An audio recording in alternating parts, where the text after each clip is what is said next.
pencantuman atau penyertaan di dalam teks sholawat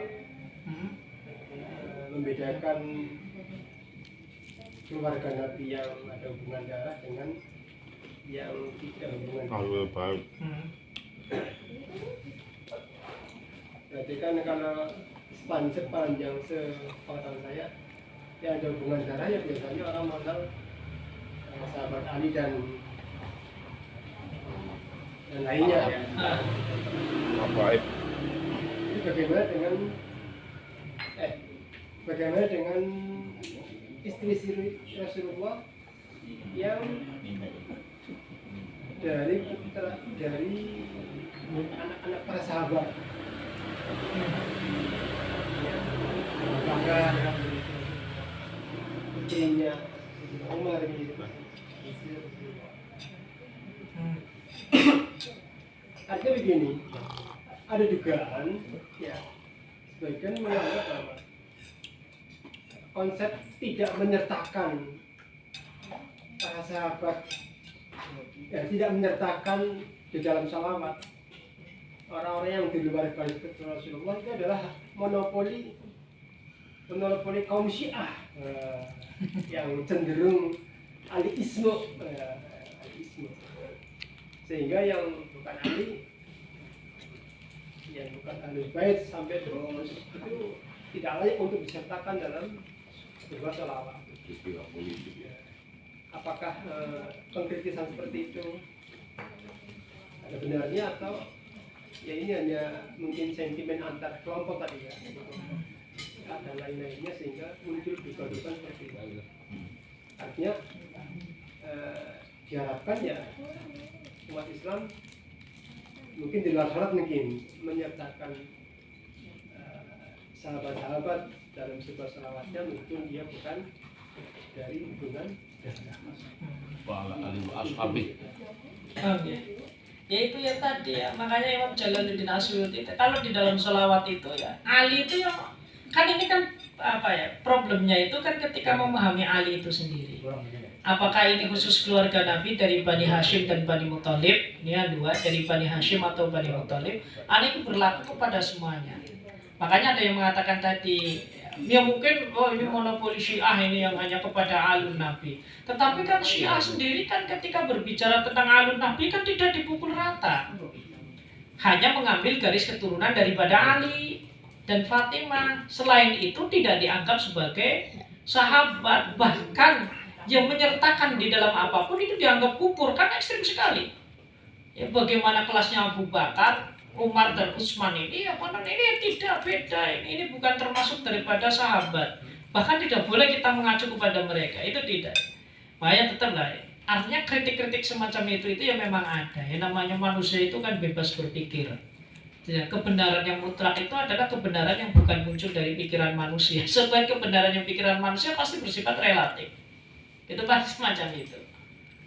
Nah, oleh karenanya, apakah kita menganggap itu salah dan benar? Ya harus dibuktikan ya loh. Tapi yang bisa kita sampaikan itu ya memang penafsiran daripada ulama-ulama kita itu memang demikian. Ada yang menafsiri Ali itu adalah khusus bagi Bani Hashim dan Bani Muthalib, tetapi ada yang mengatakan Ali ini juga berlaku daripada semua sahabatnya baginda Rasulullah SAW. Itu demikian. Kalau kita gali lagi hadis-hadisnya ada yang mengatakan demikian.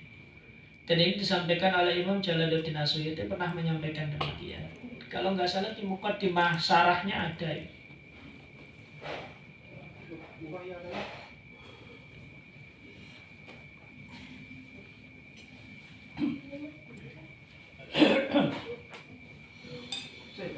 Nggih, monggo baik. Waalaikumsalam. Baik, ini dalam hal kunut ini saya bagaimana cara kita menerapkan kunut ini? Apakah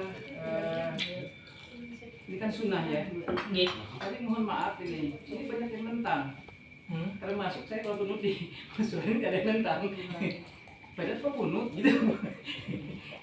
Nah, untuk kebijakan kita misalnya di tempat yang lain yang kita tidak tahu itu apakah dari NU atau non NU-nya, apakah sebaiknya kita tetap dengan kunut kita kan, atau kita menjaga juga yang tadi yang tentang tadi, karena yang jelas tentang itu ya macam Wahabi lah katakanlah, itu mengatakan itu kalau Pak Imam Qurut kamu diam kamu berkali yang lain saja, itu udah pokoknya tidak ada lah seperti itu, tidak ada, bahkan sama sekali tidak ada. Termasuk saya kalau senang ke sini juga ada, kenapa Qurut gitu kan, tapi kan di sini tidak yang Qurutnya Qurut lah gitu. Nah, dalam hal ini manakala kita di tempat yang lain, misalnya kita dalam perjalanan, kadang-kadang kita juga misalnya di stasiun atau di mana, gitu kan, itu kan banyak lah pada saat kita sholat, apa kita kebijakan kita apa tetap kita pada subuh untuk kunut kah atau menjaga, karena ini sunnah tinggalkan saja gitu misalnya. Oke, termasuk adalah kesunahan-kesunahan di dalam sholat ini kan diibaratkan oleh Imam Ghazali itu kan sebagai pemanis dan penghias. Ini kalau di dalam masalah ibadah, ini Imam Ghazali itu mengatakan kalau rukun itu ya misalkan tubuh itu ya utuh ya. Kemudian kalau kesunahan itu adalah hiasannya. Jadi kalau kita mau setor ibadah kepada Allah kan rasanya itu ya kalau hanya dengan wujud aslinya tanpa ada hiasan kan kurang bagus. Jadi itu semacam itu. Sekarang kalau di tempat lain ya tetap kita berpegangan kepada keistiqomahan kita. Toh kalau orang yang, ini mohon maaf ya, kalau orang punya pemahaman Islam yang komprehensif atau yang luas, maka ketika melihat sesuatu yang bervariasi di dalam agama itu ya santai saja. Ya memang demikian agamanya semacam itu. Apakah salah? Ya enggak, ya memang adanya demikian. Makanya kalau dalam bahasa yang kemarin saya katakan, termasuk adalah apa yang disampaikan oleh tokoh sufi besar sekelas Ibnu Athaillah Sakandari ini kan. Beliau kan mengatakan, ya di antara keunikan daripada agama itu kan Allah itu membuat ibadah ini dengan variasi yang banyak. Tujuannya apa? Karena manusia itu punya karakter bosan. Sholat terus ya bosan, maka ada ibadah membaca Al-Quran. Membaca Al-Quran terus barangkali ya 24 jam, kalau membaca Al-Quran 18 jam ini jenuh, ya maka ada ibadah yang lain, sedekah. Itu demikian. Jadi sebenarnya kalau kita mengikuti cara pandang orang semacam itu ya nanti ibadah nggak jadi. Karena nanti kita ibadahnya itu akhirnya hanya melihat sudut pandang dari golongan tertentu. Ini kan repot. Ya, jadi istiqomah itu jauh lebih baik. Makanya sering dikatakan al-istiqomah itu khairun min alfi karomatin. Ya, tetapi tadi ya melihat agama itu dengan sudut pandang yang luas. Selagi itu berdasarkan dan berlandaskan. Selagi itu yang memang diwariskan daripada generasi-generasi sebelumnya dengan warisan yang ada tekstualnya, maksudnya ini itu yang kuat dan valid, ini nggak jadi masalah. Yang salah itu ketika kita menyalahkan orang yang tidak sepaham dengan kita, itu sudah pasti salah itu. Ya, kan kalau kita katakan bahwasanya kegiatan-kegiatan yang semacam ini, misalkan praktek fikih, itu kan sifatnya ijtihadi. Kalau ijtihadi itu adalah hasil kognisi manusia, hasil pemikiran manusia. Dari mana? Dari dalil-dalil. Maka ini kan punya karakter tidak pasti, atau dalam bahasa usul fikih ini sering disebut dengan doni. Sesuatu yang doni itu juga tidak bisa untuk mematahkan sesuatu yang doni. Ya, makanya kalau di dalam dunia sains misalkan teori-teori yang ditemukan terlebih dahulu meskipun ditentang oleh teori setelahnya, tetapi kan teori itu tetap berlaku. Apakah teori ini membatalkannya? Tidak, karena teori yang pertama itu di zamannya, teori yang kedua di zamannya. Makanya ijtihad daripada ulama yang memang telah tetap itu selamanya tidak bisa dipatahkan. Meskipun kita itu setelah mengkaji semua madhab dikumpulkan, ternyata itu adalah pilihan. Tetapi apakah ijtihad daripada imam tertentu salah? Tidak bisa. Karena kita membuat penalaran tadi itu juga ijtihad kan. Berpikir lagi, itu demikian. Jadi yang paling baik ya inti jawabannya adalah istiqomah saja panjenengan. Mana yang diyakini panjenengan itu baik. Ya saya tidak memastikan misalkan harus kunut, tidak. Ya mana yang menurut panjenengan itu baik. Karena saya bertanya, lalu maaf nih pakai kunut enggak nih? Banyak nggak usah pak, nggak usah. Nggak usah pakai kunut, ya nggak kunut. Ya nggak apa-apa gitu ya, nggak apa-apa. Kalau saya begini, kalau saya harus jadi iman saya kunut. Saya gitu. Dalam perjalanan pun saya begitu. Kalau saya makmum oke, enggak. Kalau Kalau saya harus jadi iman, saya kunut. Ya mereka maklumin. Walaupun nggak ngamini. Tapi itu enggak apa-apa. Ya itu makanya kalau kita paham agama secara luas itu sebenarnya supirnya. nggak mudah ini.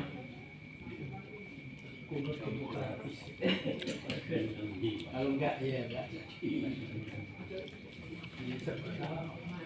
Mosok dong orang gelem dong. Berarti pas imam kunut jamaah pada melayu. Ada gerundeng. Ya Pak ya. Iya, gerundeng di belakang. Wong itu kan sohi itu di dalam kitab tasawuf itu kan Bisa dipatahkan oleh periode imam berikutnya karena Al-ijtihad la yuqadu bil itu apa hukum itu berlaku pada zamannya Muslim. Pertanyaannya, kalau orang yang sama tahun sekian tahun 2000 mengeluarkan hukum ini A, hukum ini A, 10 tahun berikutnya masih ada yang sama mengeluarkan hukum ini B, apakah hukum yang A pertama batal dengan sendirinya karena direvisi oleh beliau, kecuali beliau sendiri mengatakan abaikan yang pertama seperti itu, anggaplah nggak berlaku, itu bagaimana? Selagi kapasitas orang tersebut sebagai seorang mujtahid itu sah.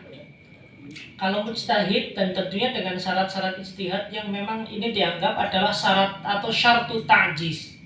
Jadi syarat-syarat ijtihad itu kan banyak. Di antaranya harus paham betul tentang Al-Quran beserta dengan sababul wurud, sababul nuzul. Ini syaratnya. Kemudian harus mengetahui bahasa Arab memang secara detail. Kemudian harus tahu metodologi ijtihad. Makanya kata-kata ijtihad ini sebenarnya kata yang tidak mungkin berlaku pada orang-orang zaman sekarang. Maka ulama-ulama usulin sering menyebutnya ini namanya syurutut ta'jiz. Syarat-syarat ijtihad tetapi memang adalah ta'jiz. Ta'jiz itu membuat orang di masa sekarang itu tidak mungkin bisa melakukan ijtihad secara mandiri. Kalau ijtihad berkelompok itu memang bisa terjadi, yaitu dengan melakukan penggabungan antara orang-orang yang ahli dalam bidang tertentu gabung. Makanya sekarang itu hampir ijtihad itu tidak ada ijtihad mandiri yang dilakukan oleh seorang diri, itu tidak ada. Karena memang tidak ada orang yang mampu sampai ke, bukan berarti ijtihadnya tidak legal, tetapi karena memang orang yang sampai ke tahap tersebut memang jarang dan bahkan dikatakan hampir dikatakan tidak ada. Ini saya dapat dari guru besar saya itu mufti, waktu itu menjadi mufti beliau mengatakan ini namanya syartut ta'jiz. Makanya beliau jarang berijtihad, nggak berani. Padahal kelasnya mufti selevel negara ini, jadi bukan kelas ecek-ecek lagi, bukan guru besar ini, sudah di atasnya guru besar mufti. Nah itu mengatakan demikian. Nah kalau memang yang mengatakan demikian adalah seorang mujtahid nggak jadi masalah. Kenapa? Karena yang namanya mujtahid itu yang harus disampaikan itu adalah ma'adda ilai ijtihaduhu. Apa yang memang dihasilkan dari hasil ijtihadnya. Ya, tetapi kalau yang dilakukan kita tidak mungkin. Ini yang pertama. Kemudian yang kedua, hal tersebut juga tidak berlaku kepada hukum-hukum yang memang sudah pasti.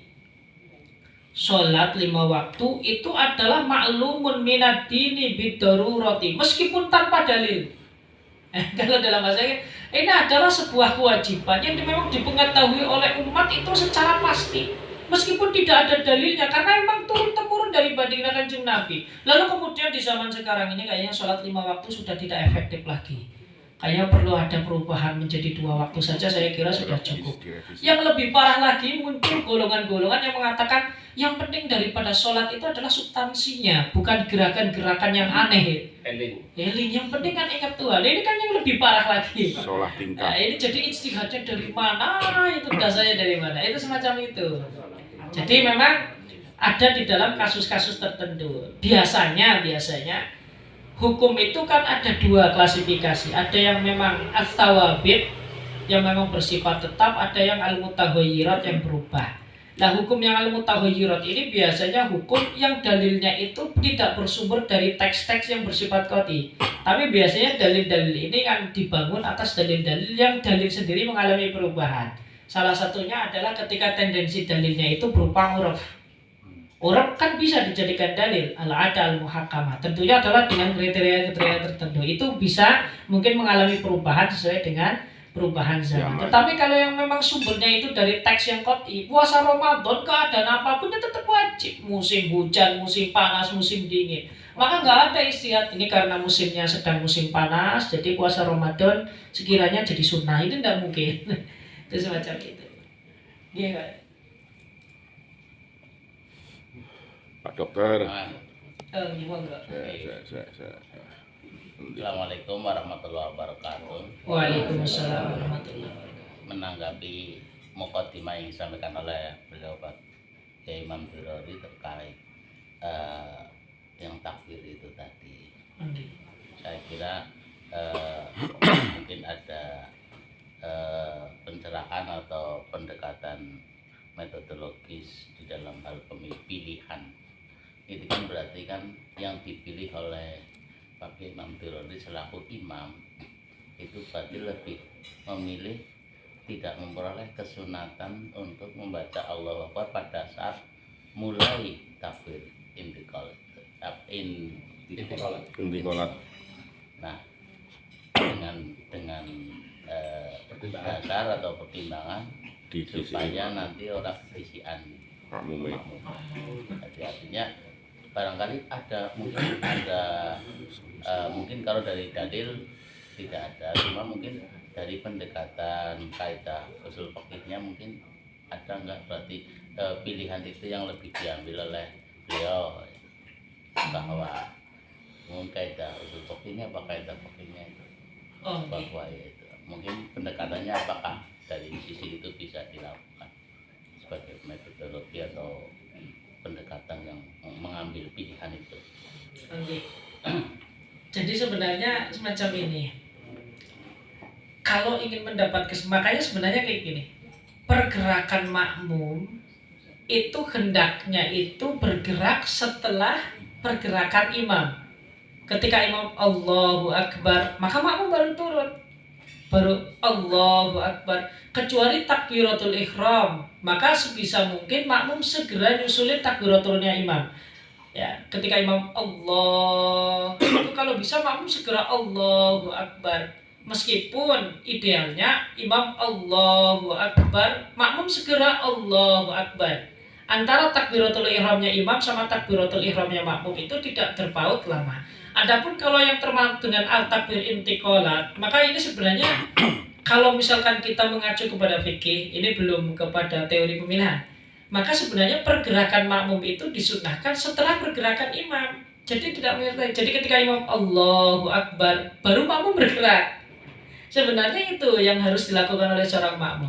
Termasuk salam. Salamnya makmum itu kan disunnahkan setelah salam keduanya imam. Assalamualaikum warahmatullahi. Assalamualaikum warahmatullahi. Baru makmum salam. Dan ketika imam Assalamualaikum warahmatullahi, makmum Assalamualaikum warahmatullahi. Ya, jadi sebagusnya itu ya setelah salamnya imam. Ini sunnahnya memang demikian. Jadi penekanan sebenarnya di makmumnya. Agar kesunahannya itu dapat. Makmumnya dapat kesunahan, imamnya juga dapat kesunahan. Sekarang kalau memang realitanya tidak demikian, kita berbicara kepada realita yang jadi realitanya tidak demikian. Fakta di lapangannya itu tidak semacam itu ya. Masalahnya makmum itu duduk kiai kabeh. Ya kalau makmumnya orang alim semua kan enak ya. Jadi kesalahan kayak apapun santai saja ya. Jadi permasalahannya dari berbagai macam golongan. Dan tidak mungkin kita mengajari satu persatu, apalagi kalau yang makmum itu adalah para pendatang. Maka demikian. Kesunahan itu masih bisa diotak-atik. Jadi kalau perkara sunnah itu masih bisa diotak-atik. Beda sama perkara wajib. Kalau perkara wajib itu diotak-atik kan, cara ngotak-atik perkara wajib itu kan hanya dengan beberapa cara. Di antaranya kalau memang darurat dengan kriteria-kriterianya, maka ini bisa ngutik-ngutik kepala wajib, hal wajib. Ya, tetapi kalau kepada sunnah itu kan penuh dengan inovasi gitu ya. Makanya ini sebenarnya ya. Kemudian yang menjadi ini apa? Kembalinya sebenarnya kepada kemaslahatan. Maslahat untuk agama, maslahat untuk apa? Tetapi lagi-lagi ketika berbicara tentang maslahat ini juga repot. Karena standar maslahat seperti apa ini kan repot. Ya, mana yang bisa ngotak-ngatik sunnah diantaranya yang sekarang berkembang itu adalah teori maslahat itu sendiri. Intinya tetap jalul masoleh muqaddamun ala dar'il mafasid. Mencari kemaslahatan itu jauh lebih utama daripada kita itu jauh lebih utama daripada kita itu lebih utama daripada meninggal atau darul mafasid atau meninggalkan bahkan kalau menurut Izzuddin bin Abdus Salam itu malah darul mafasid muqaddamun ala jalbil masoleh. Kalau misalkan kita pakai teori ini, kita lihat kira-kira kalau makmum barengi imam nanti jadinya apa? Makruh misalkan. Ini misalkan ya, tetapi kan nanti kan tidak bisa sembarangan. Kalau misalkan makmum barengi imam, maka kan jadinya makruh. Nah, jadi kalau imam mulai dari tengah-tengah, ya minimal kesunahannya tidak maksimal. Sekarang antara makruh sama sunnah itu, kalau kita pakai teori darul mafasid muqaddamun ala jalbil masoleh, kira-kira lebih kuat mana itu? Ya lebih kuat yang darul supaya tidak makruh. Nah, supaya tidak makruh. Itu teori Izzuddin bin Abdus Salam itu demikian. Sehingga syariat itu selain kembali kepada jalbul masoleh, tetapi menurut Izzuddin bin Abdus Salam, tetapi ya jalbul masoleh itu tidak harus muqaddamun selamanya. Beliau mengatakan darul mafasid muqaddamun ala jalbil masoleh. Buku ada ini Qawaidul Ahkam bi Masalihil Anam 2 jilid, saya baru nyetak itu 200.000 di Jogja. Karena di sini nggak ada kitab. Artinya bahwa pilihan yang tadi diambil oleh beliau itu ya dalam konteks ini ya karena faktanya begitu. Karena idealnya kalau makmumnya sudah pintar semua sih begitu. Faktanya ya itu di sini lah disiasati dengan begitu.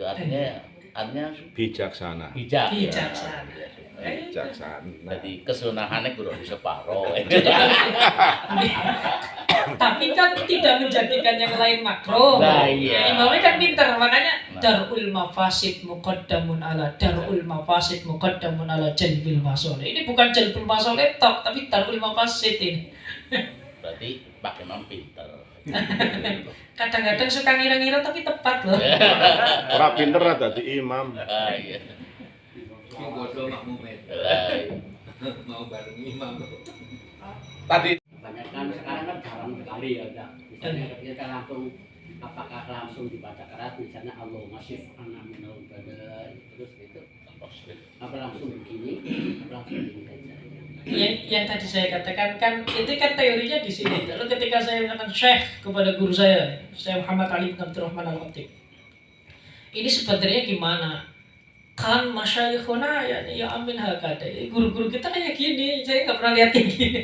Itu makanya jadi memang secara teks itu ada yang demikian, tetapi pada prakteknya tidak dibedakan. Ya mungkin ya husnudzon saya mungkin ini adalah pendapat personal daripada pengarang kitab. Artinya khilafan dari jumhur, mungkin juga ini enggak. Itu semacam. Tapi jenengan kayak gitu ya enggak apa-apa ya. Kalau saya tidak. Kalau sekarang sih enggak, itu dulu kan waktu kita masih kecil itu kan seperti itu dulu waktu kita jamaah dan seringnya kalau Allah masih pernah final balik wal apa itu sama begini lah. Sekarang ya karena dulu di waktu di desa itu ya. Nah, kalau sekarang sih ya jarang pakai dengan itu yang Kecuali dia Al-Bajirin. Begini imamnya. Kemarin pada waktu sedang Covid. dan COVID. Saya. Oh, itu enggak apa-apa nih. Yang utama itu Allahumma fahim. Saya juga begini kok, nolak balak sih. Lah iya ini kan tagnya begitu di sini. Ya. Tagnya di sini kan begitu, Pak. Nah ini kan lagi mencitrakan Guru-gurunya di Yaman untuk memwusulkan ilmu. ya, makanya Ya, tadi ya. apakah ketika alu masih pada langsung begini apa tetap itu kan tadi yang kan hanya satu Ya, yang diperbolehkan saja kan gitu kan. Iya, yang persyaratan yang kayak gini Kan saja. menurut Adila kan banyak modelnya kan seperti itu sih gitu. Iya. Tapi kalau yang bersyarat kayak gini, tapi kalau saya taruh kitabnya kayak gini. Yang ngaji itu kan syaratnya kuat tadi. Nek kuat syaratnya menangan deh. Nek bahasa Guswa, ya ngono guru nanya mas kayak ngono. Terkadang harus ada cara gitu. Ya memang kayak ngono. Kaum sebelah saja Nabi ngajari ini kayak gini. Jadinya kan kadang-kadang saya Nabi ini mengajarkan kayak demikian, kok yang pernah ngaji ini Kanjeng Nabi baik. Lah itu sedang mencari sanad. Iya, Pak. Lagi mencari sanad dari sanadnya. Malam hari ini menjadi sanad ya. Ah iya. Sanadnya lagi nunggu gitu ya. Ya, makasih. Iya.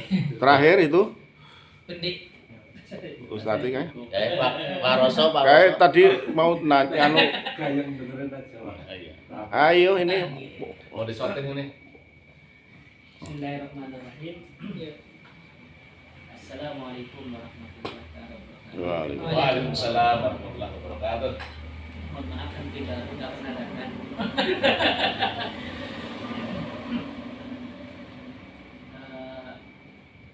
Ya mungkin ini min haitsus sanad ya Ustaz ya. Min haitsus sanad. Min haitsus sanad ini lebih kuat daripada ini redaksi-redaksi yang sudah disampaikan. Masalah apa namanya kunut nazil atau kunut subuh yang mana nolak bala itu memang ada redaksi hadis yang menjelaskan seperti itu.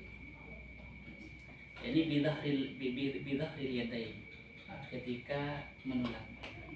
Mungkin Imam Syaikina Ibni Hajar mungkin mengutip dari hadis tersebut. Iya pasti. Jadi semuanya mungkin menurut saya itu semuanya sama-sama benar. Tetapi mungkin seperti guru kami, beliau mungkin mengikuti jejak gurunya gitu. Iya. Tapi kalau bisa mengamalkan yang hadis lainnya mungkin bisa-bisa.